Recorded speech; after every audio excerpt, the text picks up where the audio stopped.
यूं आकाश और पृथ्वी और उनकी सारी सेना का बनाना समाप्त हो गया। और परमेश्वर ने अपना काम जिसे वह करता था 7वें दिन समाप्त किया। और उसने अपने किए हुए सारे काम से 7वें दिन विश्राम किया। और परमेश्वर ने 7वें दिन को आशीष दी और पवित्र ठहराया, क्योंकि उसमें उसने अपनी सृष्टि की रचना के सारे काम से विश्राम लिया।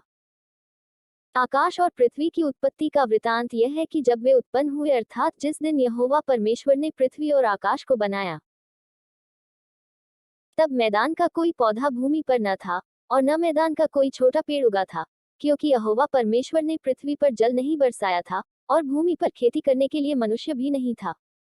तो भी कोहरा पृथ्वी से उठता था, जिससे सारी भूमि सिंच जाती थी। और यहोवा परमेश्वर ने आदम को भूमि की मिट्टी से रचा और उसके नथनों में जीवन का श्वास फूंक दिया, और आदम जीवता प्राणी बन गया। और यहोवा परमेश्वर ने पूर्व की ओर अदन देश में एक वाटिका लगाई, और वहां आदम को, जिसे उसने रचा था, रख दिया। और यहोवा परमेश्वर ने भूमि से सब भांति के वृक्ष, जो देखने में मनोहर और जिनके फल खाने में अच्छे हैं, उगाए, और वाटिका के बीच में जीवन के वृक्ष को और भले या बुरे के ज्ञान के वृक्ष को भी लगाया। और उस वाटिका को सींचने के लिए एक महानदी अदन से निकली और वहां से आगे बहकर 4 धारा में हो गई। पहली धारा का नाम पीशोन है। यह वही है जो हवीला नाम के सारे देश को, जहां सोना मिलता है, घेरे हुए है। उस देश का सोना चोखा होता है, वहां मोती और सुलेमानी पत्थर भी मिलते हैं। और दूसरी नदी का नाम गीहोन है। यह वही है जो कूश के सारे देश को घेरे हुए है। और तीसरी नदी का नाम हिद्देकेल है। यह वही है जो अश्शूर के पूर्व की ओर बहती है। और चौथी नदी का नाम फरात है।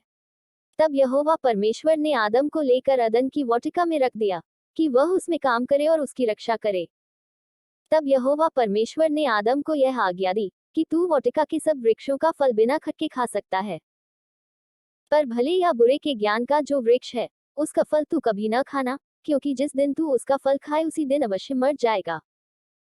फिर यहोवा परमेश्वर ने कहा, आदम का अकेला रहना अच्छा नहीं, मैं उसके लिए एक ऐसा सहायक बनाऊंगा जो उससे मेल खाए। और यहोवा परमेश्वर भूमि में से सब जाति के बनेले पशुओं और आकाश के सब भांति के पक्षियों को रचकर आदम के पास ले आया, कि देखें कि वह उनका क्या क्या नाम रखता है। और जिस जिस जीवित प्राणी का जो जो नाम आदम ने रखा, वही उसका नाम हो गया।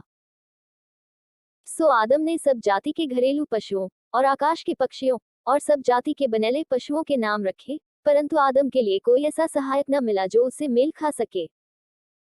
तब यहोवा परमेश्वर ने आदम को भारी नींद में डाल दिया, और जब वह सो गया, तब उसने उसकी एक पसली निकाल कर उसकी सिंती मांस भर दिया।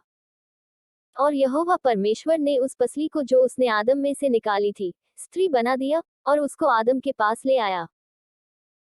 और आदम ने कहा, अब यह मेरी हड्डियों में की हड्डी और मेरे मांस में का मांस है, सो इसका नाम नारी होगा, क्योंकि यह नर में से निकाली गई है।